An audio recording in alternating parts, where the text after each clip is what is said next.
We had here, we talked about equality, but there's another quality of true spirituality that's about unifying people. So, do you want to talk about that a bit, babe?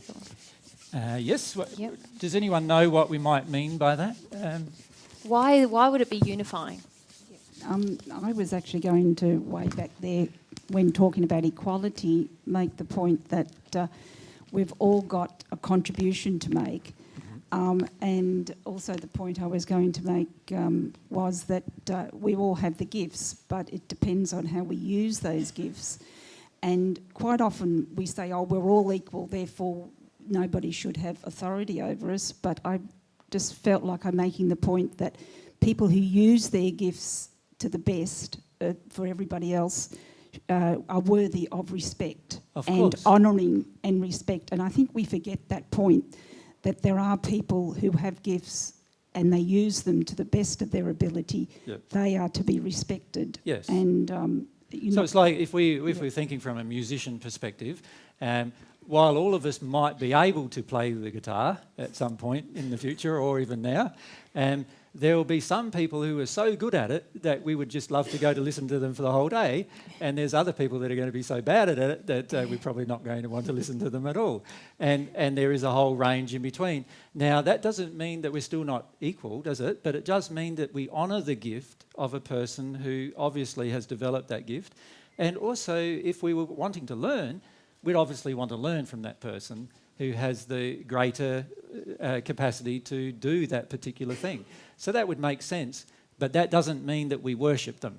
That doesn't mean that we then go down the track of saying that they are better than us and then we try to do what they want us to do and all of those kind of things, because that would then be worshipping of them rather than just respecting their gift that they have. Yep. That's good. So in terms of what Mary just introduced, do you want to introduce it again though? Yep. So we've said here that one of the hallmarks of true spirituality is that it unifies and it draws all to itself. Why would that be? How would that be? Sorry, I feel like I'm hogging a bit, sorry. I was just thinking that because it promotes growth, that you don't grow as a sort of individual despite others, but in terms of growing as more of a collective. So when someone grows, it's part of that growth to want to actually help others to grow, rather than just grow to be enlightened despite others and I just want to be better than everyone else. If you know what I mean? So that unifies people. Can I sort of illustrate it as just a basic illustration? If this is God, and here is me, and here's Mary when we start off, and here's other people, like we're all very separate from each other and separate from God. And we might have different feelings, beliefs, lifestyles, all those things. As we absorb more of God's truth and God's love, obviously we're going to get closer to God. That not make sense? Yeah.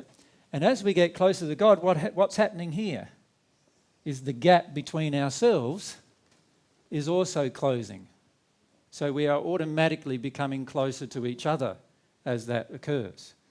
So the beauty of the true spirituality is that it's going to draw people together. It's going to unify rather than separate, right? And when I say rather than separate, that's if two people embrace true spirituality, it will draw those two people together.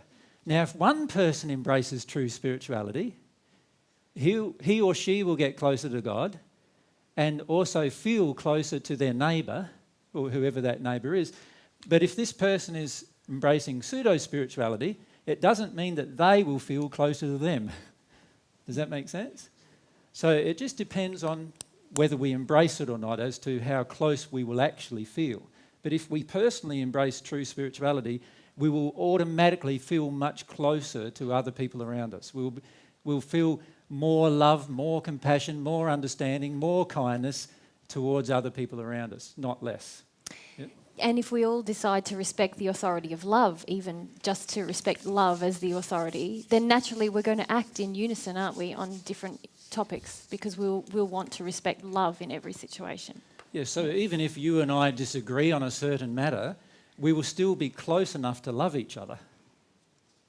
even though we might disagree on a certain, we won't feel all angry and upset about the fact that the other person doesn't agree. Does that make sense? Yeah. Okay. Okay, yesterday